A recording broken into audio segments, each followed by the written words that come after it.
네, 아, 오늘 우리 주의자매 성찬 쉐어링 감사드립니다. 찬유 이름이 찬양과 자유라는 이름이었군요. 뭐 들었던 것 같은데 아무튼 참 멋진 아들. 가만 보니까 찬유가 엄마 닮은 것 같아요. 그죠? 아주 그냥 똑부러지게 그 말을 잘 하는 아들 늘 보기 좋습니다. 또 우리 종섭 또 주희 부부 늘 주님 안에서 굳건한 중심 가운데 서서 가는 모습도 늘 큰 격려인 것 같습니다. 이렇게 성찬 쉐어링 시간에 우리 형제자매들의 이야기를 삶의 이야기를 듣는 게 굉장히 큰 축복과 격려 중에 하나라고 생각합니다. 늘 감사드립니다. 오늘 이렇게 오랜만에 우리 작년부 어르신들 뵈니까 너무 좋네요. 네, 이렇게 건강한 모습으로 다시 뵙게 돼서 너무 감사합니다. 네. 이렇게 가족이 같이 모인다라는 건 참 좋은 일인 것 같습니다. 할아버지 할머니들도 계시고 또 우리 자녀들도 있고 또 한참 생업에 바쁜 우리 세대 형제자매들 이렇게 다 모여야 가족이 모인 것 같은 그런 느낌을 받습니다. 오랜만에 얼굴 보는 우리 형제자매 여러분들도 아주 반갑습니다. 네, 그동안 뭐 제 얼굴은 많이 보셨겠지만 인터넷으로 저는 여러분들 너무 오랜만에 봐서 너무너무 반갑습니다. 자, 오늘 말씀의 제목은 모여서 들어라입니다. 코로나 상황이 좋아질 기미는 크게 보이지 않습니다. 미국에서는 지금도 하루에 한 7만 명씩 감염이 되고 있다고 합니다. 캘리포니아도 만만치는 않죠. 그 넓은 땅덩어리에 그 더운 나라에서 왜 코로나가 이렇게 계속 퍼지는지 좀 이해하기 어려운 측면이 있겠습니다만은 캘리포니아 LA 쪽도 아직도 굉장히 뭐 살얼음판을 걷는 분위기와 같다라고 하고 있습니다. 예배나 모임에 대해서는 뭐 우리나라의 상황보다는 훨씬 어렵습니다. 백신이 치료제가 개발되고 있다는 이야기도 들리지만 그것은 어쩌면 생각보다 오랜 시간이 걸릴지도 모르겠습니다. 언젠가는 정복이 되겠지만 코로나 바이러스 자체가 변이가 심하고 아주 단순하지만 약을 만들기 어려운 존재가 틀림이 없습니다.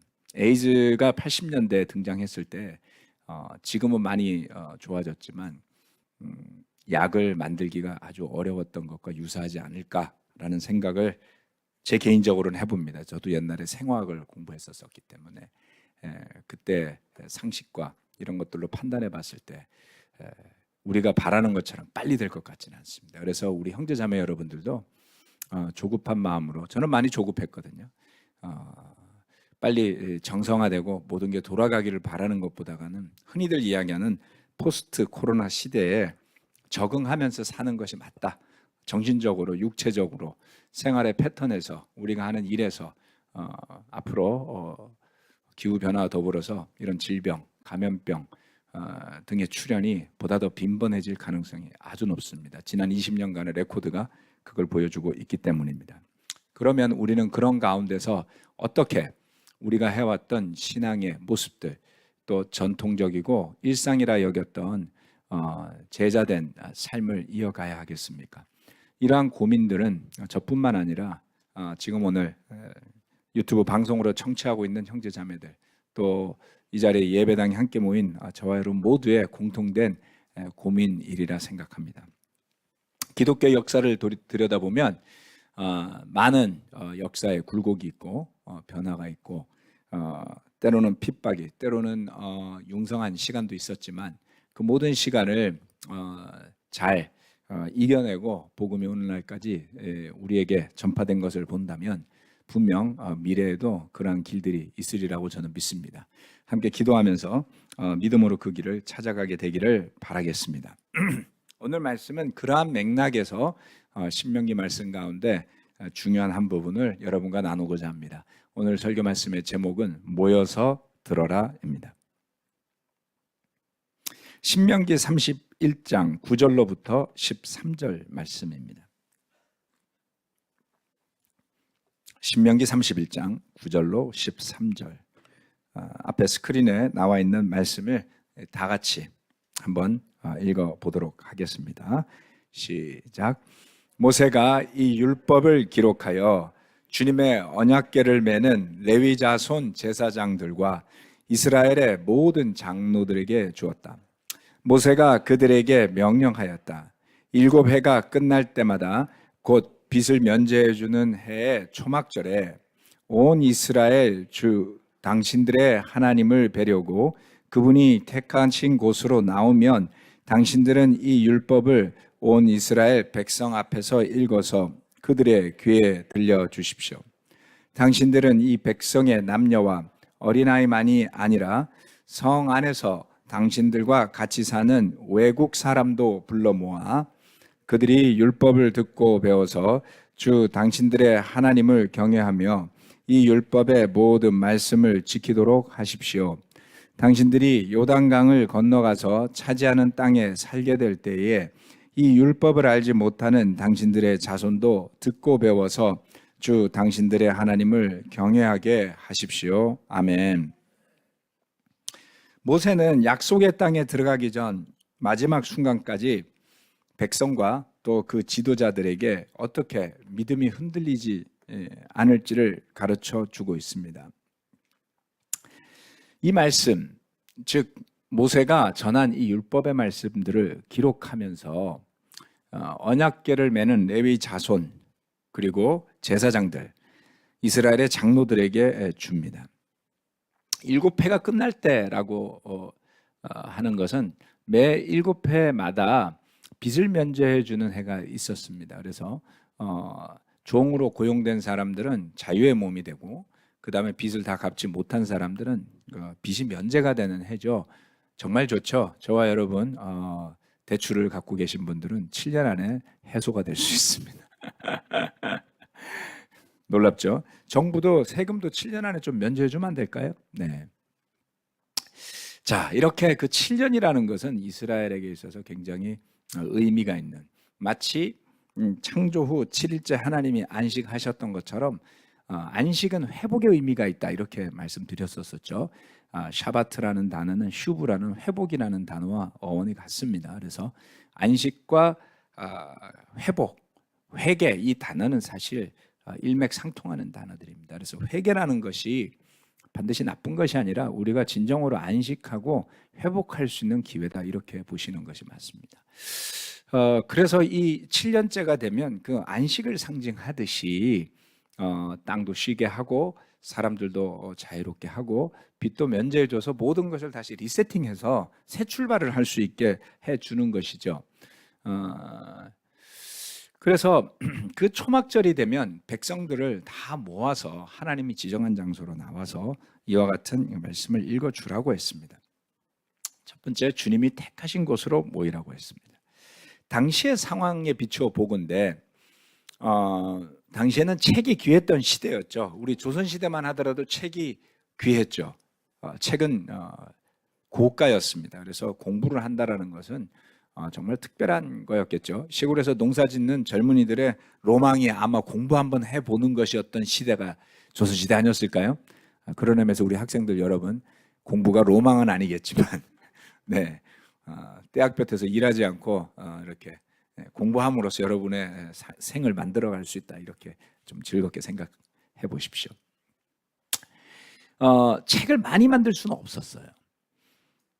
그래서 손으로 필사하던 시절이었는데 모세가 광야에서 율법을 기록하던 때는 더욱이 더 그랬을 겁니다. 그래서 모세가 율법을 기록한 다음 그것을 지도자들에게 전달합니다.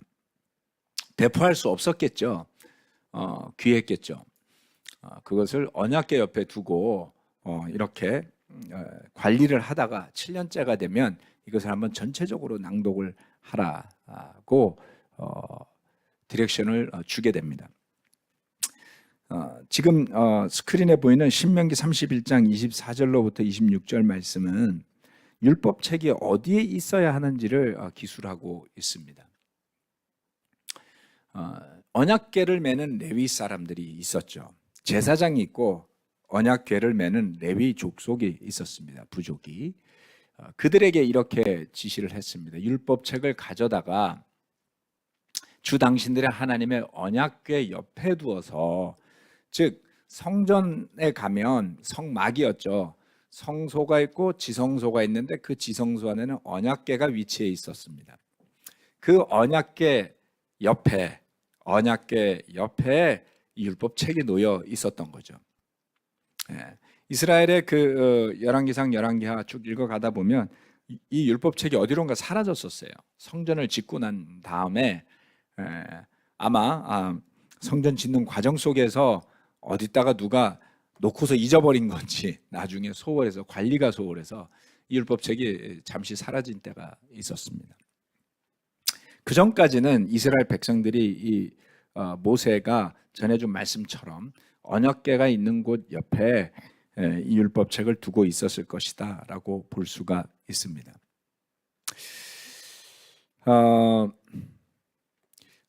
그 말씀을, 율법의 말씀을 주님이 택하신 곳에 모여서 듣게끔 모세는 지시를 했던 것이죠. 왜 그랬던 것일까요?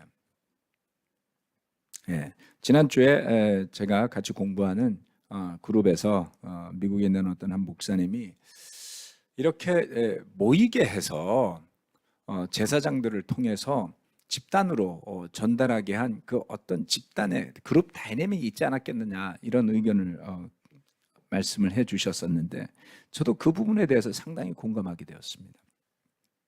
주님이 택하신 곳으로 모이게 하셨다라는 것이죠. 그냥 있는 곳에서 각각의 처소에서 신앙을 지키고 하나님을 기억하고 찬양하고 나름의 개인의 예배를 드리는 일도 가능할 겁니다. 아브라함 했던 것처럼 스스로 제단을 쌓고 예배 드리듯이 그러한 것도 가능했겠지만, 아브라함 당시는 아브라함 혼자 있었잖아요. 그런데 이제 이스라엘이 집단을 이루었을 때 하나님께서는 모세를 통해서 그들이 주님이 정하신 곳에 모이라고 가르쳤던 것입니다. 5장 22절 말씀에 보면 이와 같은 이스라엘 백성들의 모임이라는 것을 구약 성경에서는 총회라고 부릅니다. 총회. 그래서 5장 22절에 보면 큰 목소리로 당신들 온 총회에 선포하시고, 이 말씀에 조금도 보탬이 없이 그대로 두 돌판에 새겨서 나에게 주셨습니다. 이런 말씀이 있어요. 이스라엘 백성들에게 있어서 총회라는 것은 중요한 일을 의논하는 자리이기도 하고요. 그리고 에스라서나 느헤미야서에 보듯이 백성들에게 지도자들이 뭔가를 전달할 때 함께 모이는 그런 모임을 총회라고 불렀습니다. 구약 시대뿐만 아니라 신약 시대에도 교회는 모이는 일을 굉장히 강조하는 것을 볼 수가 있습니다. 우리가 잘 알다시피 사도행전 말씀 그리고 히브리서 말씀은 그것을 강조하고 있습니다. 사도행전 2장 46절 말씀은 그리고 날마다 한 마음으로 성전에 열심히 모이고 집집이 돌아가면서 빵을 떼며 순전한 마음으로 기쁘게 음식을 먹고 하나님을 찬양하였다. 이렇게 46절로 47절 말씀이 기록하고 있습니다. 그들은 성전을 중심으로 모였습니다. 성전은 기도하는 장소요, 그리고 제사를 드리는 장소였죠. 그런데 성전에는 그처럼 성소만 있는 것이 아니라 넓은 공간이 있었습니다. 즉 군중이 모일 수 있는 어떤 광장 같은 것이 있었던 것이죠. 예루살렘 경내에서 성전만큼 여러 사람이 모이기 좋은 장소는 아마 없었을 거예요. 평평하게 만들어져 있고, 그리고 벽으로 둘러싸여서 누군가가 큰 소리로 말하면 퍼지지 않고 들릴 만한 그런 아주 좋은 장소였으리라 쉽게 짐작할 수 있습니다. 사도들은 그곳에서 기도도 드렸고, 그리고 또 모여든 제자들에게 복음을 강론하는 일을 하기에 아주 적절하였다라는 것입니다. 이런 여러 가지 우리가 생각해 볼 수 있는 이유를 통해서 초대교회는 성전을 중심으로 모였습니다. 그런데 스데반 박해가 일어난 이후에 각각 곳곳에 흩어진 제자들은 335 모였다라는 것을 생각할 수 있습니다. 나중에 안디옥 교회가 세워지게 되었을 때 물론 그들은 여전히 자유로운 분위기 속에서 교회를 형성하고 집단으로 모일 수 있었겠지만 그처럼 큰 그룹이 만들어지기 전에는 335로 모였을 것이다 라는 것을 쉽게 생각해 볼 수 있습니다. 주님이 택하신 곳이 어떤 곳이겠습니까? 모임에 대한 강조, 즉 그냥 동호회처럼 같은 취미를 공유하는 사람들의 모임과 신앙을 중심으로 한 모임은 다릅니다. 여러분 취미를 중심으로 하는 모임에 가보신 적 있으신가요? 네, 제가 우리 교회에서 세례받기 전에 제가 다니던 그 어학원, 일본어 어학원을 잠시 다녔었거든요. 그 어학원에 수강생들끼리 주말에 모여서 놀러 가는 모임이 하나 있었어요. 한 20명 정도가 같이 버스를 타고 가는데 그렇게 어색할 수가 없어요. 예, 1992년이었던가요? 아마 그랬을 것 같습니다. 가을경에 모여가지고 가평에 한번 하루 놀러 갔다 온 적이 있는데 뭐 그 외에도 어떤 동호회 활동 같은 데 가보면 프렌들리하기도 하고 친절하기도 하지만 정말 서로가 좀 쭈뼛쭈뼛하고 뭔가 서로 재기도 하고 세상적인 물론 뭐 친근감도 있고 잘해주기도 하지만 연결될 것 같으면서도 연결되지 않는 그 알 수 없는 묘한 느낌이 있죠. 믿음으로 모이는 것은 그것과는 분명 다른 것 같습니다. 중심이 확실하기 때문이죠. 그리고 성령님이 그 가운데 함께 하기 때문입니다. 히브리서 10장 25절, 26절 말씀 우리가 흔히 24절, 25절을 읽는데 오늘은 25절에 그 다음 절 26절을 붙여서 다 같이 한번 읽어보도록 하겠습니다. 히브리서 10장 25절로 26절 말씀 다 같이 한번 읽어보겠습니다. 시작. 어떤 사람들의 습관처럼 우리는 모이기를 그만하지 말고 서로 격려하여 그날이 가까워 오는 것을 볼수록 더욱 힘써 모입시다. 우리는 진리에 대한 지식을 얻은 뒤에도 짐짓 죄를 짓고 있으면 속죄 제사가 더 이상 남아있지 않습니다. 26절 말씀은 심판에 대한 이야기를 하고 있습니다. 우리가 진리에 대한 지식을 얻은 뒤에도 짐짓 죄를 짓고 있으면 속죄의 제사가 더 이상 남아있지 않습니다. 제가 몇 년 전에 히브리서 강해 설교를 하면서 뭐 거의 한 30몇 번 정도 거의 1년 가까이 강의를 했었었죠. 아마 그때 기억이 나시는 분들은 한번 기억을 떠올려 보시면 좋겠습니다만은 이 히브리서의 배경은 굉장히 상황이 어렵고 핍박이 강해진 상황이었다. 그래서 교회로 모이는 형제 자매들, 특히 이 히브리서는 히브리인들, 즉 유대인 제자들을 위해 쓰여진 책이었다라고 보는데요. 여러 가지 이유로 모임에 대한 핍박이 이루어지는 상황이 이 히브리서의 배경이다라고 생각할 수 있습니다.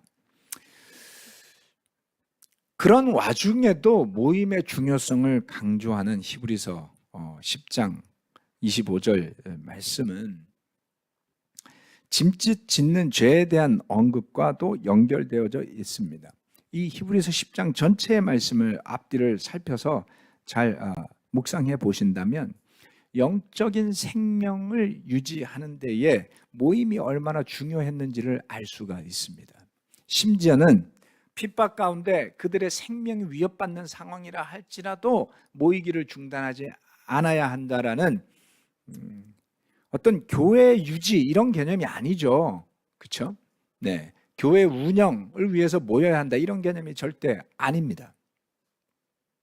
사실 우리 교회도 그것은 마찬가지라고 저는 생각합니다. 종섭 형제가 말씀해 주셨듯이 놀랍게도 이 코로나의 와중에 여러 가지 경제적 상황이 어려움에도 불구하고 교회 헌금이 떨어지거나 하지는 않았습니다. 덕분에 여러 가지 운영해오던 것들을 그대로 유지하면서 교회가 큰 충돌 없이 지속되고 있습니다. 그런데 만약에 우리 교회의 재정이 흔들리게 된다면 유지가 되지 않을까요? 유지될 수 있습니다. 충분히. 그렇죠? 교회 재정이 정말 어려워지면 저도 일하면 되잖아요. 아직도 젊고 힘도 있는데 땅을 못 파겠어요? 세멘트를 못 나르겠어요? 뭐 택배를 못 하겠습니까? 운전은 졸려서 못 합니다. 제가. 뭐든 할 수 있겠죠. 예. 모임을 강조하는 것은 절대 교회를 유지하는 것에 목적이 있다. 이런 사고방식으로 바라보시지 마십시오. 그러한 사고는 축복이 될 수 없습니다. 세상 사람들이 세상의 정치 지도자들을 바라보는 음모와 불신의 눈으로 서로를 바라보지는 말아야 합니다. 그런 사람이 있어서가 아니라 행여라도 그런 생각을 하실 분이 있을까 봐 제가 염려가 돼서 말씀드리는 거예요.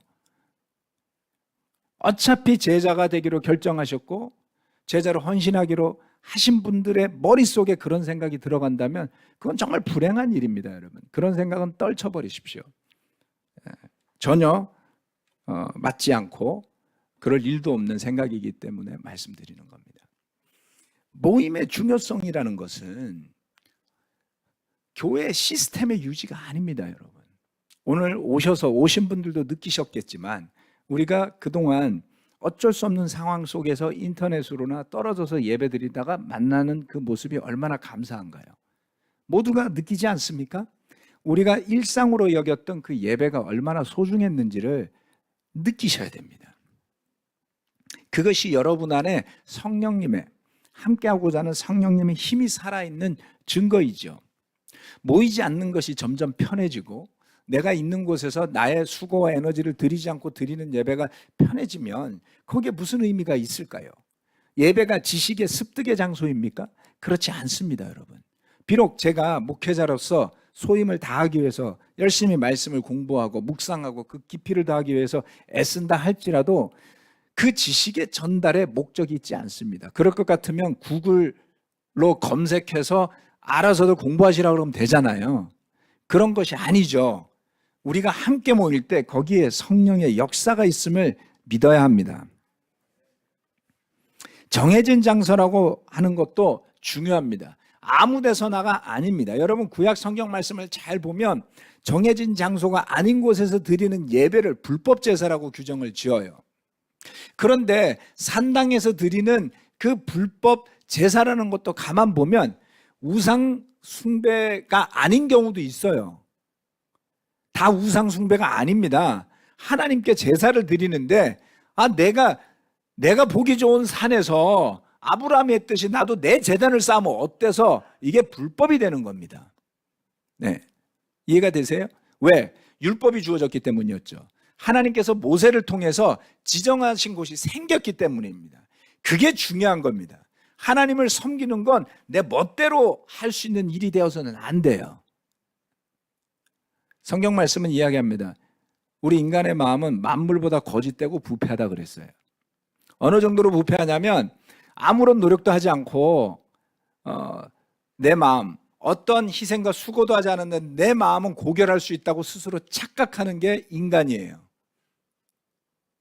위선되고 거짓되고 심지어는 남들이 알면 명백하게 죄라고 말할 수 있는 것들을 하면서조차 자기 스스로를 속일 수 있는 게 인간이라 이 말씀이에요. 네. 그렇죠? 여러분 공부도 안 했으면서 시험날 그래도 성적이 잘 나오기를 바랬던 적이 얼마나 많았는지 생각해 보십시오. 저만 그랬나요? 욕심도 많고 고생하기는 싫고 그게 인지상정이에요. 그게 인지상정이에요. 굉장히 인간적이고 전혀 영적이지 않습니다. 그래서 이 히브리서 말씀은 모임이라는 것과 짐짓 죄를 짓는 그 모임을 소홀히 하게 될 때에 우리가 사실은 알면서도 죄를 짓는 길로 빠지기 쉽다라는 것을 경고하고 있는 것입니다. 코로나 상황이 지속되면서 우리가 여러 가지 창의적인 방법으로 정부의 그 지침을 지키면서 노력해 왔습니다. 제가 미국의 상황을 들어보니까 내가 대한민국 정부에 대해서 나쁜 태도를 가질 이유가 하나도 없더라고요. 더 살벌해요. 예. 목사는 교회 재정으로 마스크 지급해 주더라고요. 그래서 안 쓰면 큰일 난대요. 만나는 사람 다 기록해가지고 사무실에 제출해야 된답니다. 갑자기 우리 정부에게 고마운 마음이 생겼습니다. 감사하게도 대다수의 형제자매들이 인터넷을 통해서 또는 소그룹으로 모이면서 영적인 교제와 예배를 유지해 왔습니다. 하지만 여러 형제자매들이 이런 와중에 제자로서의 확신이 약해져 가고 있는 것은 아닌지에 대한 염려 또는 우려의 목소리를 여러분이 저한테 전해 주었습니다. 주님이 택하신 곳에 모여서 그들의 신앙을 돈독하게 유지하기 위해 애썼던 이스라엘 백성과 제사장들의 모습을 한번 떠올려 보시기를 바라겠습니다.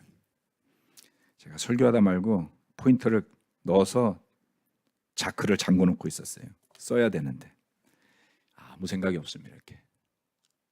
두 번째, 제사장들과 장로들은 백성들 앞에서 낭독하라고 모세는 지시했습니다. 이 조금 전에 읽었던 말씀인데요. 11절부터 보자면 이렇게 이야기합니다. 당신들은 이라고 하는 것은 제사장들과 장로입니다. 이 율법을 온 이스라엘 백성 앞에서 읽어서 그들의 귀에 들려 주십시오.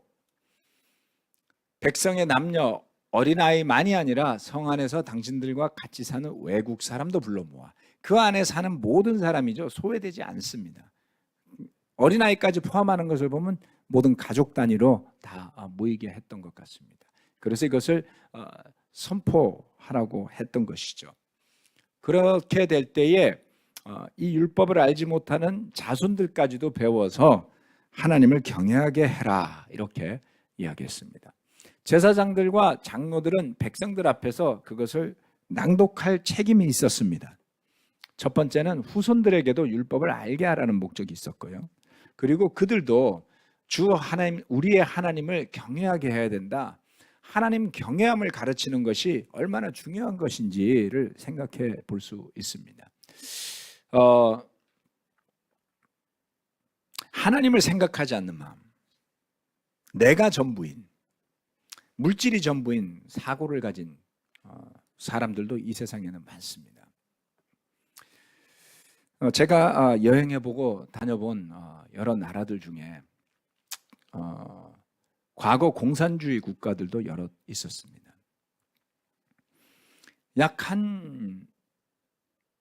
글쎄요 50년 뭐 길면은 60년 정도 공산주의 국가로 지냈던 나라들을 가보면 특징적으로 나타나는 흔적들 중에 사람에 대한 소중함 이런 것들을 찾기가 어렵습니다.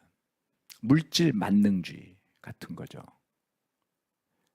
그리고 본인들 스스로는 굉장히 과학적 사고라고 주장하고 합리적이고 논리적인 철학을 갖고 있다라고 여기는 것 같아요. 그런데 굉장히 불친절하게 짝이 없습니다. 그리고 거기에 더해서 아주 제 개인적인 견해지만 매우 오만하게 느껴집니다. 하나님을 경외하는 마음 없이 살아간다면 그렇게 될 수밖에 없을 것 같아요. 여러분은 어떻게 받아들이시는지 모르지만 저는 잘났건 못났건 우리가 그리스도 안에서 죄를 고백하고 회개하고 침례를 받았다는 것은 일생일대 어마어마한 영적 체험을 한 것이라고 저는 믿습니다. 왜요? 세상 살면서 정말 제대로 자기 죄를 고백하는 사람 한 사람이라도 봤습니까? 요즘 신문지상에 오르내리는 수많은 지도자적 위치에 있는 사람들의 죄에 대해서 그것이 명백하게 드러났음에도 불구하고 사법적 판단이니 뭐니 하면서 단 한마디도 인정하는 말을 듣기가 왜 이렇게 어려운 거죠? 평생 단 한 번도 회개라는 것을 해본 적이 없을 겁니다. 그런데 우리가 말씀에 감동받아서 스스로 죄를 고백하고 회개를 했다? 어마어마한 사건이지 않나요? 거기에 대해서 하나님을 경외하는 마음까지 가졌다? 이것은 차원이 다른 것을 이야기하는 겁니다. 우리 전통적 표현 속에서 하늘 무서운 줄 모른다 이런 말이 있잖아요. 양심이 없다는 이야기를 하는 거예요. 그렇죠? 합리적인 사고, 과학적인 사고, 철학적인 사고 속에 하나님이 없는 겁니다. 그러니 뭐든 나에게 유익하면 다 되는 사고방식이 어디에서 나올까요? 하나님을 경외하는 마음이 없는 데서부터 오는 것이죠. 우리 교회 안에서 자라나는 세대들에게 무엇을 전해야 되겠습니까? 어렵고 힘겨울 때 무릎 꿇고 기도할 줄 아는 것을 가르치는 것이죠. 세상 사람들이 사는 방식을 따라가지 않도록 가르치는 것이죠. 여러분, 이제 자녀들이 장성해서 나이가 들면 주변 사람들을 보고 별의별 걸 다 이야기할 겁니다. 우리 큰아들이 몇 번씩 장학금 받는 것에 대한 편법을 저한테 알려줬어요. 학교 친구들 다 그렇게 받는데요. 자기는 그렇게 받으면 왜 안 되냐고요. 당연히 안 되죠. 다 그렇게 산다는 거예요. 왜요? 하나님을 경외하는 마음이 없으니까요. 그렇게 하나를 그렇게 하면 두 개를 그렇게 할 수 있고, 세 개를 그렇게 할 수 있고, 네 개를 그렇게 할 수 있고, 나중에 어디 가서 어떤 마음으로 살지 어찌 알겠습니까, 여러분? 우리 자녀들에게 주 우리의 하나님을 경외하는 법을 가르치고 말씀을 지키게 해야 합니다. 약속의 땅에서 그들이 했어야 될 아주 중요한 일 중에 하나는 이처럼 때가 정해질 때마다 지정한 곳에 모여서 그 율법의 말씀 듣기를 멈추지 않는 일이었습니다. 모세는 신명기 30장 19절 말씀에 이렇게 이야기했습니다. 다 같이 19절 말씀을 같이 한번 목소리를 잘 내서 읽어보겠습니다. 시작. 나는 오늘 하늘과 땅을 증인으로 세우고 생명과 사망, 복과 저주를 당신들 앞에 내놓았습니다. 당신들과 당신들의 자손이 살려거든 생명을 택하십시오. 생명을 택하십시오. Choose life. 생명을 택하라 라고 모세가 강하게 이야기했습니다. 그 생명이 뭡니까? 하나님의 율법의 말씀을 붙들라는 이야기였습니다. 그 이야기는 뭡니까? 하나님을 선택하라는 이야기였습니다. 모세가 전한 말씀 속에는 축복도 들어있었지만 죽음과 저주도 들어있었습니다. 여러분 다들 보험가입해 보셨죠? 보험가입 시에 보면 혜택은 엄청 크게 강조되고 있고 큰 글자로 알아듣기 쉽게 이렇게 일목요연하게 설명해 놓고 나머지 약간은 깨알 같은 글씨로 여러 페이지 붙어 있어요. 약관 읽어보셨어요? 안 읽어봅니다. 자동차 보험도 제가 이렇게 드는데 보면 혜택 그래가지고 차가 퍼지면은 견인을 어떻게 해주고 기름도 넣어주고 시동이 안 걸리면 긴급 출동해주고 여러 번 써봤습니다. 나머지 약관 깨알 같은 약관 본 적이 없어요. 그런데 모세는 그 저주의 말씀도 매우 힘줘서 낭독을 합니다. 그래서 축복의 말씀의 길이보다 저주의 말씀의 길이가 한 3배 정도는 더 돼요. 그래서 모세가 신명기를 통해서 전한 축복의 말씀과 저주의 말씀을 다 듣고 나면 이게 축복인지 저주인지 헷갈려요. 네. 생명을 택하라는 것은 무엇을 의미하겠습니까? 믿음을 택하라는 것입니다. 나의 감정, 나의 욕심 또는 나의 불안함이 아니라 하나님을 선택하라는 것이죠. 사실 이 말은 어폐가 있습니다. 우리가 하나님을 선택하라니요. 모세가 전한 말씀은 그런 뉘앙스를 풍기는 것이죠. 궁극적으로 본다면 우리에게 선택이란 있을 수 없는 것이나 다름없습니다. 제가 칼비니즘을 지향하기 때문에 이런 말을 드리는 게 아닙니다.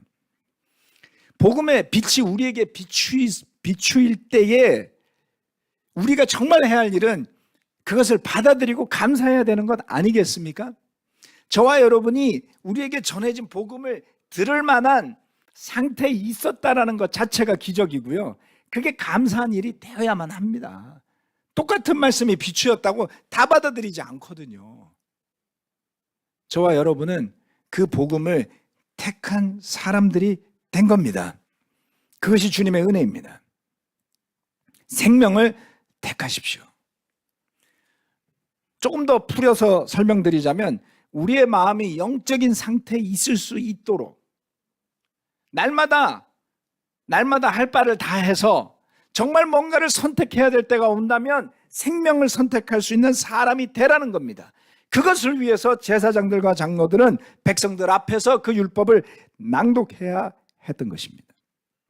영적인 모임의 중요성 또는 공적인 예배의 중요성이 여기에 있습니다. 우리가 함께 모인 곳에서 말씀이 선포되는 것이 중요하기 때문입니다. 저는 오늘 바이블톡 인도자 모임에서 오후 1시에 있습니다마는 9월부터 매월 첫 주에 바이블톡 단위로 주일 예배를 드리는 것을 함께 의논해 보고자 합니다. 거기에는 여러 가지 이유가 있어요. 제가 결정을 지은 것은 아닙니다. 함께 의논해 보고 토론해 보고 기도해 보고 필요하면 좀 더 시간을 드리고 우리가 교회로서 같이 동의할 수 있다면 마음과 믿음이 모아질 수 있다면 형제자매들이 합심해서 한 믿음 가운데 그것을 위해서 나아갈 수 있도록 해보는 것이 어떨까라는 생각과 계획을 이번 코로나 과정을 통해서 얻게 되었습니다. 아직 결정한 것은 아닙니다, 여러분. 오해하지 마십시오. 지난주에 제가 우리 한국의 목회자 회의에서도 이 부분에 대해서 나누었고 여러 가지 피드백을 들었습니다. 이것은 현재 진행 중인 코로나 사태 또는 다른 감염병이나 사회적 환경의 변화에 적응하고자 하는 것이기도 하지만 좀 더 나아가서 교회가 더욱 튼튼한 말씀의 토대 위에 모두가 참여하는 교회가 되고자 한다면 어떻게 해야 하는지를 보다 더 근본적인 이슈에 대한 것을 생각해 보게 된 것입니다. 당연히 대규모의 예배도 중요합니다. 우리가 이 자리를 가득 채워서 함께 찬양할 때 나오는 그 시너지는 굉장히 크고 축복된 것이죠. 제가 우리 김민수 전도사님을 아끼는 이유 중에 하나는 또 찬양 인도자들을 아끼는 이유 중에 하나는 전체가 모였을 때 그분들이 없으면 제가 찬양 인도해야 되겠습니까? 여러분 실망하실 것 같아요. 저도 찬양도 좋아하고 뭐 비교적 음악도 잘하는 편이긴 하지만 글쎄요, 제가 앞에 섰을 때 호응이 있을 것 같지는 않습니다. 그런 분들이 있어야지 주불리도 할 거 아니에요, 그렇죠? 1000명씩 모인 주불리 앞에서 제가 찬양할 수는 없잖아요. 그러니까 여러분이 하실래요? 우리 서로 실망할 겁니다. 그분들이 필요해요. 레위 지파의 찬양대처럼 정말 감사하죠. 그런데 매번 그렇게 모이는 것도 일이에요. 그렇죠? 그래서 가끔씩 그런 1년에 한 번 주불리처럼 큰 예배가 있거나 또는 뭐 거의 매주 이렇게 우리가 잠실 예배를 드린다 치려면 좀 더 소규모로 형제 자매들이 주인이 되고 바이블톡 인도자들이 설교를 할 수 있는 그런 모임이 생긴다면 우리 잠실교회는 설교자만 몇십 명을 확보하는 것 아니겠습니까? 설교를 계속하면은 늘어요. 네. 계속하면은 늘게 됩니다. 네. 네, 제 설교가 지금 타이밍을 두고 나오네요. 이게 뭘까요? 대규모 예배도 중요하고 영감을 주지만 서로가 친밀한 가운데 말씀 가운데 연결되는 영적인 가족으로 거듭나는 것이 또한 중요하겠다라는 것입니다. 이것은 성경적이라고 저는 믿습니다. 물론 그런 소규모 예배에서 전하는 사람의 숙련도, 성숙도도 중요하겠지만 그런 것에 신경 쓰기보다는 선포되는 말씀과 그리고 그 자리에 모인 형제 자매들이 모시는 성령님의 그 합의 힘에서부터 나오는 능력이 중요하겠죠. 우리가 함께 주님께서 모세를 통해 이야기한 이스라엘 백성들이 모여 있고 그 율법의 말씀을 낭독하게 했던 그 상황, 읽어주는 지도자들과 또 그 말씀을 듣는 대중 사이에 일어났던 영적인 다이내믹과 작용이 있었다라는 것에 주목해 보시기를 바랍니다. 마지막으로 마태복음 18장 20절 말씀은 이렇게 이야기하고 있습니다. 두세 사람이 내 이름으로 모여있는 자리, 거기에 내가 그들 가운데 있다. 주님의 이 말씀은 아주 오랫동안 제 머릿속에 있습니다. 두세 사람이 내 이름으로 모여있는 자리, 여러분의 가정, 여러분이 부부로 제자로 사신다면 여러분의 가정, 싱글로 사신다면 여러분의 룸메이트 또는 여러분 바이블톡의 친한 친구들 왜 함께 모여서 예배 드려야 하는지를 이해하시기 바랍니다. 피치 못할 사정으로 혼자 자신의 방에서 또는 인터넷을 통해서 예배 드리시는 분들도 계시겠지만 그것이 지속되지 않게 하십시오. 할 수 있는 방법을 강구하셔서 2명이 되었건 3명이 되었건 3명이 더 좋겠습니다만 그러한 규모로 모이시기에 힘을 쓰셔야만 합니다. 네. 이것이 주님의 말씀이기도 하고 거기에 비결이 숨어 있기도 하기 때문입니다. 우리가 이것을 충분히 이해하지 못한다 할지라도 그렇게 순종할 때 그로부터 얻어지는 유익한 열매들은 얻을 수 있기 때문인 것이죠. 모여서 들으시기 바라겠습니다. 말씀 마치겠습니다.